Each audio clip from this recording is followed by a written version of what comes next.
اس کے بعد 2007-10 میں وہ آرڈیننس ایکٹ بن گیا. اس ایکٹ کے اندر کچھ ترامیم لائی جا رہی ہیں. وہ ترامیم لائی جا رہی ہیں پاکستان کو گرے لسٹ کرنے کے تناظر میں. ان ترامیم کا مقصد یہ ہے کہ money laundering, anti money laundering regime کو لے کے اس کے اندر قانون کو بہتر بنایا جائے تاکہ یہ جو سسٹم کے اندر لیکیجز ہیں یہ نہ ہو سکیں. اس کے اوپر میں ابھی نہیں جانا چاہوں گا کہ کون کون سے کیسز اور کس کس طرح کی چیزیں ہمارے سامنے موجود ہیں. ہم ضرور اپوزیشن کے ساتھ بیٹھے، ہم نے شک وار ان کا موقف بھی لیا، چاہے وہ سٹینڈنگ کمیٹی کا موقع تھا یا اس کے علاوہ تھا، اور جو باتیں لا کو بہتر بنانے کے لیے، اس کے بہتر استعمال کے لیے تجویز کی گئی، انہیں کھلے دل کے ساتھ حکومت نے قبول بھی کیا. لیکن بدقسمتی یہ ہے کہ مقصد اصل میں ان شکوں کے اندر کوئی ترمیم کرنا یا اس میں کوئی بہتری لانا نہیں تھا. جس چیز کے اوپر تنازع ہے وہ ایک چیز ہے، اور وہ میں بڑا مختصراً بتانا چاہوں گا اسپیکر صاحب. وہ اینٹی منی لانڈرنگ ایکٹ کے اندر اس کی ڈیفینیشن کلاز میں سب کلاز جے ہے، جو یہ کہتی ہے کہ انویسٹیگیٹنگ اور پروسیکیوٹنگ ایجنسیز کون سی ہوں گی. اس کے اندر منی لانڈرنگ کے اوفینس کو کون سے ادارے تحقیق کر سکتے ہیں اور اس کے اوپر پروسیکیوشن کر سکتے ہیں. اس کے اندر ٹیکسیشن کی مد میں ایف بی آر ہے، کسٹمز ہے، بینکنگ کا ایشو ہوگا تو ایف آئی اے ہے، نارکوٹکس کا معاملہ ہوگا تو سی این ایس اے ہے، ٹیررزم ہوگا تو سی ٹی ڈی ہے، اور اگر پبلک آفیشلز کرپشن اس میں منی لانڈرنگ استعمال ہوگی تو یہ نیشنل اکاؤنٹیبلٹی بیورو ہے. اور یہ امینڈمنٹ نہیں کی جا رہی، یہ سن 2010 سے اس قانون کے اندر موجود ہے. یہ امینڈمنٹ ہے بھی نہیں. اپوزیشن اس وقت یہ امینڈمنٹ لانا چاہتی ہے کہ ڈیفینیشن کی کلاز میں سے نیب کو ایز انویسٹیگیٹنگ اور پروسیکیوٹنگ ایجنسی کے طور پہ نکال دیا جائے. یہ ہے اصل میں وجہ جو اس وقت جس پہ کنسنسس نہیں. اور میں اس وجہ کے اوپر آتا ہوں کہ کیوں کنسنسس نہیں ہے. جناب اسپیکر، سب سے بڑا سوال یہ پیدا ہوتا ہے کہ آج اچانک اینٹی منی لانڈرنگ کی رجیم پاکستان میں آنے کے 13-14 سال بعد اور اس ایکٹ کے 10 سال بعد ایسی کیا چیز ہوئی ہے کہ آل آف سڈن ہم سب کو لگتا ہے کہ ہمارے بنیادی حقوق کسی خطرے میں پڑ جائیں گے، ایز اف اس ملک میں عدلیہ اپنا کام نہیں کر رہی، ایز اف آپ کو 199 میں یا 184(3) میں کوئی ریلیف عدالتوں سے نہیں مل رہی. یہ کیوں ہو رہا ہے؟ یہ آپ کسی کے بنیادی حقوق کا تحفظ نہیں کر رہے، آپ اس کے اندر ذاتی تحفظ چاہتے ہیں.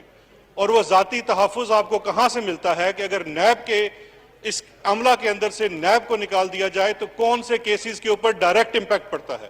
وہاں سے آپ کو پتا چلے گا کہ بینیفیشری کون ہے ان کیسز کا. جناب اسپیکر، اس وقت آج سے صرف 10 روز پہلے جس وقت ہم یہ نیگوشیٹ کر رہے ہیں کہ یہ بل پاس ہو اور پاکستان گرے لسٹ میں سے نکلے اور بلیک لسٹ کی طرف نہ جائے، ایک مقدمہ نیب کا ریفرنس فائل ہوا ہے جس کو پوری قوم جانتی ہے ٹی ٹی کے ریفرنس کے نام سے. ٹی ٹی کیس میں کیا ہوا جناب اسپیکر؟ منی لانڈرنگ کی جاتی ہے، کوئی پاپڑ والا ہے منظور، وہ حکمران خاندانوں کے گھروں کے اکاؤنٹس کے اندر پیسے بھیج رہا ہے. جو بندہ آج تک کراچی سے آگے نہیں گیا وہ لندن سے اور دبئی سے پیسے بھیج رہا ہے.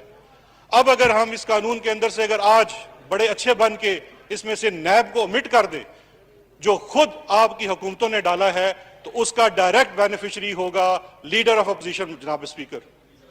اس کے بعد جناب اسپیکر دوسرے بینیفیشری کا نام سنیں. اس امینڈمنٹ کے پیچھے دوسرا بینیفیشری کون ہے؟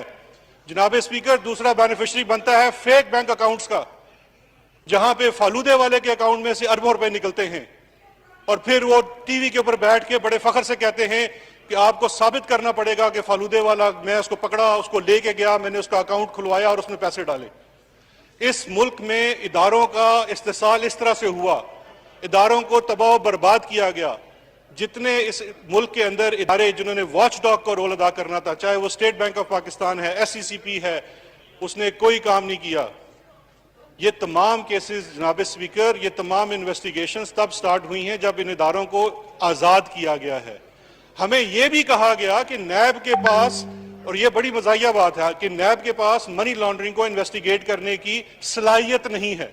جناب اسپیکر، اگر صلاحیت نہیں ہے تو منظور ٹی ٹی والے کا کیس کیسے انہوں نے سارا یہ دریافت کر لیا آپ کے بارے میں؟ کس طرح سے آپ نے پوری یہ ایک امپائر کھڑی کی؟ کس طرح سے آپ کے چیف منسٹر سیکریٹریٹ کے اندر بیٹھ کے منی لانڈرنگ ہوتی رہی جی این سی نامی کمپنی کے اوپر؟ کس طرح سے کرامت مسیح جو آپ کی ذاتی کمپنی کے اندر 18,000 روپے کا ملازم ہے، اس کے اکاؤنٹوں میں کروڑوں اربوں روپے کے پیسے جمع کراتے رہے اور آپ کے اپنے پارٹی کے لوگ جمع کراتے رہے. تو مقصد یہاں پہ امینڈمنٹ لانے کا یہ نہیں ہے کہ کوئی سلامتی کی چیز کرنا چاہتے ہیں، مقصد یہ ہے کہ اپنے ذاتی فائدے کے لیے کرنا چاہتے ہیں. میری درخواست ہے کہ آپ قانون سازی کریں. حکومت کھلے سے دل کے ساتھ آپ کے ساتھ بیٹھنے کو تیار ہے اور آپ ہر مناسب اور جائز بات مانے گی، ذاتی مفاد کی بات نہیں مانے گی. Thank you جی. Thank you جی. Thank you. Now I put ایک منٹ یہ پٹ صرف یہ امینڈمنٹ موو کرتے اس کے بعد دیتا ہوں جی. The question date amendment moved by adopted کرتا ہوں، آپ کو دیتا ہوں. دیتے آپ کو یہ ایک منٹ کر کے نکال دی، ایک کرتے جی. نہیں 2 منٹ جی. Now I put the class 3 to the house. The question date class 3 do stand part of the bill. All those in favor say aye. All those against say no. I think I have it in Kashmir class 3 stand part of the bill.